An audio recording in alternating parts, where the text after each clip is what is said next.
What's up, everybody? I am Sniggenhoff, and lace up your conquering boots and throw on your finest plundering vest, because today we are playing Castile. In the last episode, we went to war with England, and I spent most of the episode wondering where in the world the English army was, and I found them. They're down over here in Italy, which is kind of like a stupidly brilliant move for them, because I'm sitting over here waiting for them to land in the mainland of Spain, or like come defend their forts up over here in northern France, or even, you know, defend London, their capital, from falling.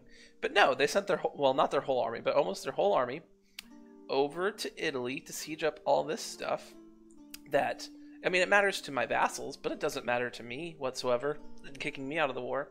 But we are going to try to get military access through through Italy here. It's going to cost us some diplo points for a few months to be able to do that, so that we can go unsiege Naples.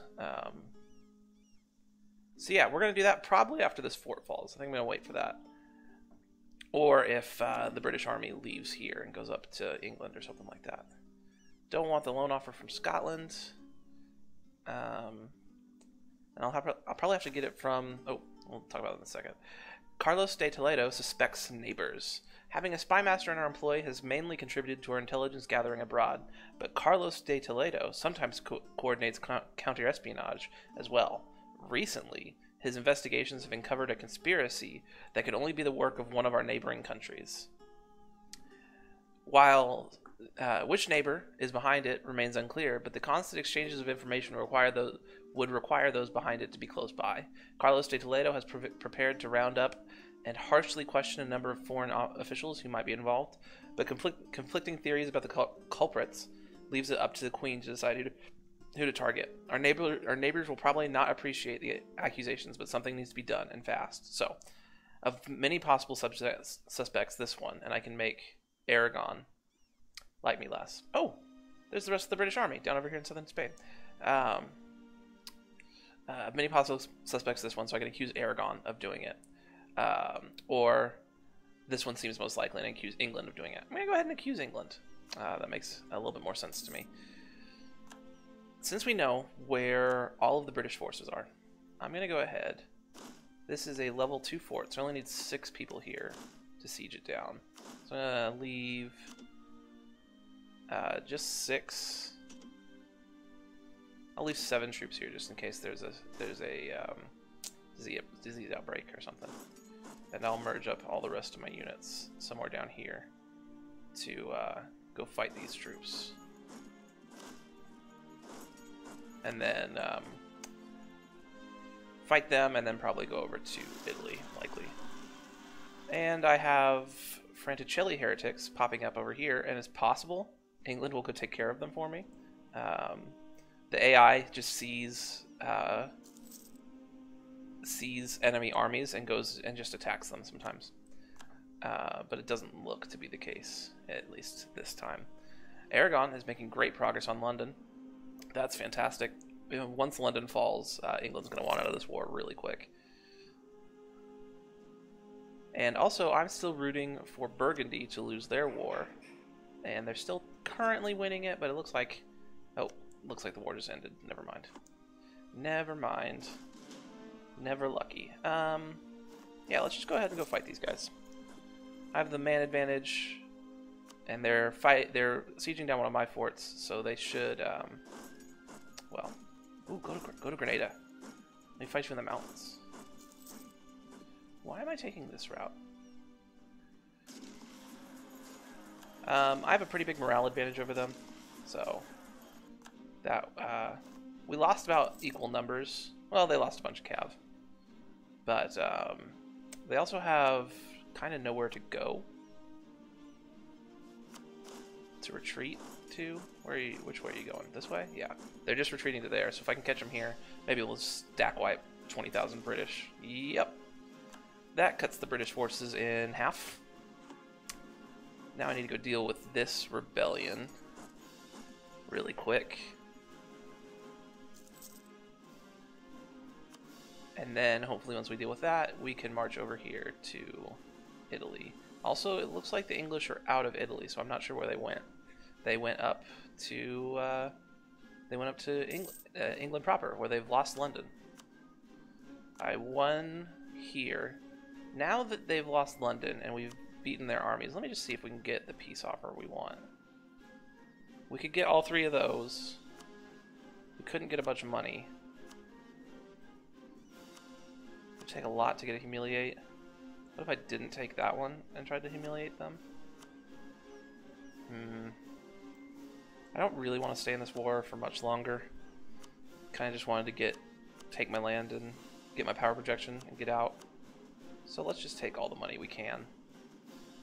I don't really want to have these 2 armies fight because, well, maybe Aragon would win, but we kind of can get what we wanted and go.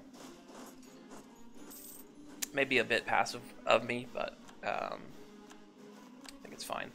So we get all this new land. We have tons of admin points, so we're gonna go ahead and just core it all up. Bring this army back home.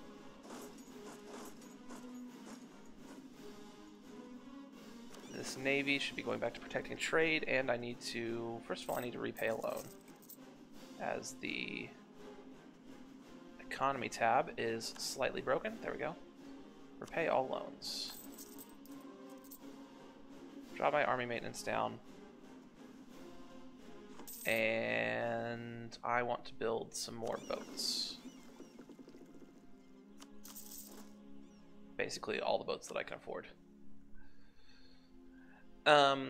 One good thing is these 2 provinces are in the same state as Navarre is in, so we don't have to do the part where we core them at half and wait and then pay the money to turn it into a state and then core the rest of them. We do have to do that with Armagnac over here, but that's fine. Armagnac, Armagnac, I'm not sure. So, now that we've done that, what next? Well, we've got a ton of diplomats to send out. That would probably be a good place to start. We'll go back to improving with all of these guys. And one thing I'm going to want to do soon, or possibly now, I think I can integrate Naples now, if I get them up to 190 relations. And I could wait to inherit them. Right now there's a 1% chance of me inheriting them, and the longer it goes on, the higher the chance will go.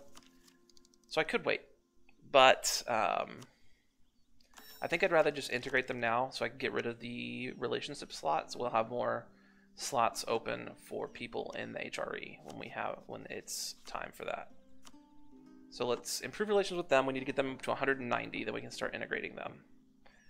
Also, it'll give me direct control over this land. That'll be nice. Political crisis.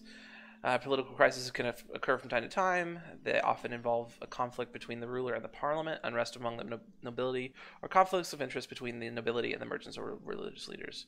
So given time, a solution will present itself. I could lose 1 stability, or reputation doesn't end everything and lose 25 legitimacy. I need my legitimacy to be up at 100 to push the button for Aragon, so I'm going to go ahead and lose the stability, unfortunately. It only puts us at 0. You don't get any positives or negatives at 0. You get positives +1 and negatives at -1. Staying at 0 is fine. The positives at +1 are nice, but they're not, like, groundbreaking. Savoy is pirating in our trade node. How much are we losing to piracy in our trade node?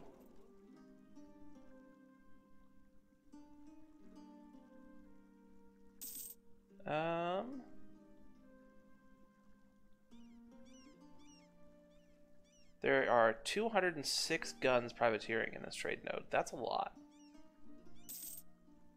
So we may want to, at some point, either... Oh, Muscovy just rivaled us. They're a long ways away. At some point we may want to either split up our navy to have some hunting pirates and some protecting trade, or maybe can heavies hunt pirates? I'm not sure. They can.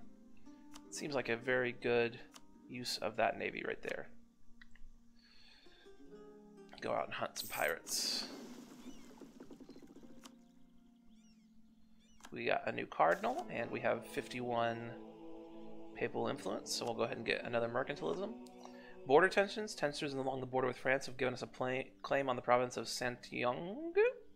Splendid. So we have a claim on that province right there, if we wanted to continue conquering up the coast of France. But I think before I do that, I would rather conquer this territory down in here just to make my borders look a little bit nicer.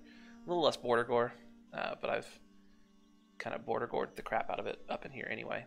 Anyways, let's go back to improving with more people in the HRE. So currently, Brandenburg is going to get reelected when this guy dies, which he is 35 right now. But we have no chance of being elected until we get our male heir on the throne. I could have Isabel abdicate, but I don't want to do that. First of all, she's a fine leader. Second of all, it would cost not only the 50 prestige that that disinheriting an heir does, but also 20 legitimacy, and we need to get that legitimacy up to 100. That is very important. Bohemia has just declared war on Austria for a cleansing of heresy. Our colony in Arguin just became self-sustaining, so this is now a full-blown province. I'm not sure. There's one thing I want to see. Maybe I can't do it in the Safi node. No, I probably can't do it in the Safi node. There are ways to... I'm going to go ahead and make this into a state and core it. When we start doing these provinces down over here, you can turn... instead of like turning them into states, you can add them to a trade company, essentially, to boost the trade value of the provinces. And I think it starts... You can do that in the Ivory Coast region. So we'll probably end up doing that with the colonies we create down over here. But first, our missions, we could reduce overextension, which would be a good one, because we're already doing it. Just once the cores finish, it will happen. And we get +1 diplomatic reputation. And diplomatic reputation also influences how fast you integrate a subject, which we're about to be doing anyway. So getting that diplo rep would be really good. Italian ambition would also be fine, because we're about to integrate Naples and we'll have more than 5 in Italy, which would give us a bunch of trade efficiency and advisor costs lowered. Or rival of a rival with Kara Kyunlu. What I think I'm going to do is I'm going to take reduce overextension first. And then once I'm done with that, hopefully we'll still have the Italian ambition one, and then we will integrate Naples to finish that up, if that makes sense. Palatinate, go ahead and improve with... Nope, we're already improving with them. Improve with Saxony. These are the electors in the HRE, if I hadn't made that clear before. Anyway, we have a free colonist, and I think I'm just going to start here. I think all these are 3 development. Yeah, we're just going to start here and work our way down. Something we might be able to do once we get a colonist here is maybe like turn Mali into a protectorate of ours and steal some land off them, which isn't a bad thing. It's well, it's a bad thing for them, and it's kind of a bad thing for us to do, like, morally, but like as far as advancing our interests, it's not a bad thing. Which I may consider doing here in a second. But I am capped on military points, and I don't have tech or ideas to take, so I think I could strengthen government to spend 100 military power to add 10 legitimacy, but we're almost at the legitimacy cap, so I don't see a real reason to do that. So we're just going to develop. And this development will also increase the colonialism in the province that we develop in. Colonialism's already present there, geez. Which one is on? Why? Yes. Let me see where colonialism is growing. We could just bump it up a little bit, maybe. Like we could get it embraced here in Badajoz. Just push this button a couple times. So yeah, it went up, and then also it will increase faster because of the amount of development I have in the province. Yeah. So we should have that much faster than the rest of Europe will. And did I send out this colonist? Yes, he's going to be getting there in 50 or something days. One thing that's cool about protectorates is they don't take up a relationship slot, but you can lose them kind of easily if you don't pay attention to them. I'm going to go ahead and start improving with Molly. Yes, improve relation. I thought I hit send insult for a second there. I'm going to go ahead and start improving with Jolaf as well.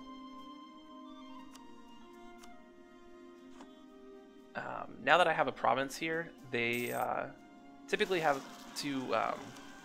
geez. These are noble rebels, and they just want increased privileges. That's fine.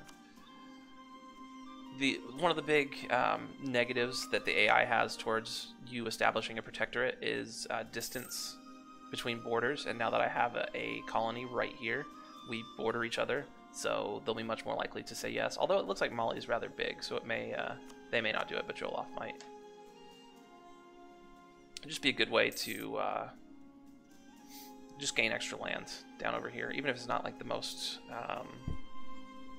like the best land in the whole world.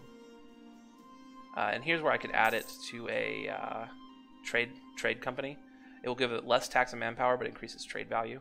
I may end up doing that. Burgers have some things dying off. They want a royal marriage. I will say yes to that for sure. It does cost us a little bit of legitimacy, but the more royal marriages you have, the faster your legitimacy ticks back up. Also, one of the cardinals in Castile has proven to be a skilled administrator and already provides useful advice to the queen. At this point, making him a minister in our government would almost be a formality, but an important formality nonetheless, since he may grow more powerful yet. Having a cardinal in our service would certainly lend us credibility with the Pope and strengthen the sentiment that Castile is a Catholic nation, first and foremost. So he has aided us so far, and let us get the formality over with. Clergy gains a little bit of influence, putting them over 80. We do get lower stability cost, more missionary strength, better tolerance of the true faith, worse tolerance of heretics, and better papal influence. But it will put the clergy up over 80%. Or we could just gain 10 prestige, and I think I'm just going to gain the 10 prestige. It makes a little more sense to me. Naples has had some issues, man. Like, every time I end up in a war, just whoever I'm fighting just goes straight for Naples and sieges them down. They haven't had the best go of it. Which doesn't affect it all that much now. In the next patch, they're adding a mechanic called devastation. So the more times a territory has been sieged down, the devastation of that territory will rise, and the less benefits you get out of that territory, essentially, until the devastation ticks back up, and then it can also go into prosperity and stuff like that. And peasants have revolted, and they're fighting each other. The peasants are fighting the nobility. I just need to make sure that's just lowered taxes. Should be fine. I'm trying to make sure that they're not going to do anything that's going to compromise my personal union with Naples. We've got up to 190 relations. Hopefully the rebellion doesn't matter, and I'll just be able to integrate them. If it does matter, I can send some people over. Integrates. And so that's going to take until 1523. So it's going to take us 13 years. And how fast it goes, you use diplomatic points each month. And then you get 2 just off the bat. You get an extra 1 for being the same religion, and then you get bonus based on your diplomatic reputation. So my diplomatic reputation right now is 2. Once I finish my mission, is going to go up to 3. Oh geez, we're at military cap again. That one, it's embraced there now. Where else is it? Close, or close-ish. 42% there, 66% there. Yeah, let's go with this one. Push the button a couple times here.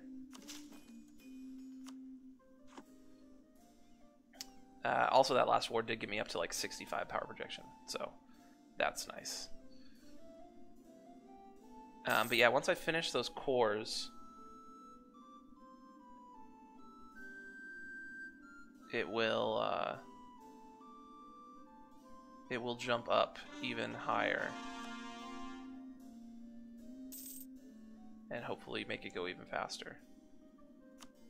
Oop, are they gonna win that battle? They are. Look at Naples, cleaning up like 18k rebels all on their own with like 6k troops. Good job, guys. Making things happen. I don't have anything else to spend money on right now, so we can go back to building shipyards everywhere. And also I need to build more boats.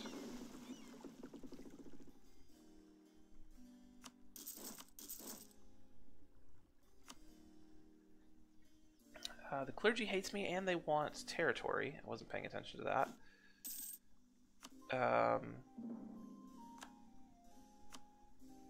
This one right here has high autonomy, so we're going to go ahead and just give them that. Oh, and that puts them up to 80%. There's the mission finished, so we have an extra diplomatic reputation now. So this is going even faster, a lot faster. So now it's going to finish up in 1520. So it went from 13 years to 9 years, which is much better. And then I'm going to go ahead and take the Italian Ambition 1 mission that they've been trying to give me for 20 years, because once I finish integrating Naples, that mission will finish up. I'll have to sit on it for a little while, but should be fine. Go ahead and make that into estates and spend the 200 admin to turn them all the provinces in that state into full cores. And doing that also put the clergy back down to 78%. So everything is good. Everything's fine. We fixed everything. Look at us go, guys. We may end up wanting to drop one of these forts as well. Also, speaking of dropping forts, let's go ahead and just mothball all our forts. Save some more money. Making 10 ducats a month right now, which is not bad. We're getting up close to 5 inflation, which I think once you get up to 5, some bad events can start to happen, so we may want to pay attention to that. But our little empire is growing, and once we get up to Admin Tech 10, which we're only 7 years away from, we should be able to push the button to incorporate Aragon. So then we'll get even bigger and stronger. And then we can focus on getting into the Holy Roman Empire. Speaking of, did the Shadow Kingdom fire? Most likely it did. It did. So the Shadow Kingdom is an event that takes all of northern Italy out of the Holy Roman Empire. So other than Venice, all of this was in the Holy Roman Empire before, and now it's not. So because of that, we may need to conquer up through Savoy to get that land bridge to the Holy Roman Empire. So they may be the next war we focus on. They're probably allied to France. They are. But France is a lot smaller than they used to be, so we may be able to do that. But we'll worry about that on the next video. Thank you guys so much for watching. If you enjoyed the video, feel free to like it or subscribe to the channel so you can know when I post new videos. And leave a comment down below. Tell me about which ice cream flavor this Bavaria that's being occupied by Austria, this white and blue stripe. Tell me what ice cream flavor that reminds you of. But until next time, thank you guys so much for watching, and I'll see you later.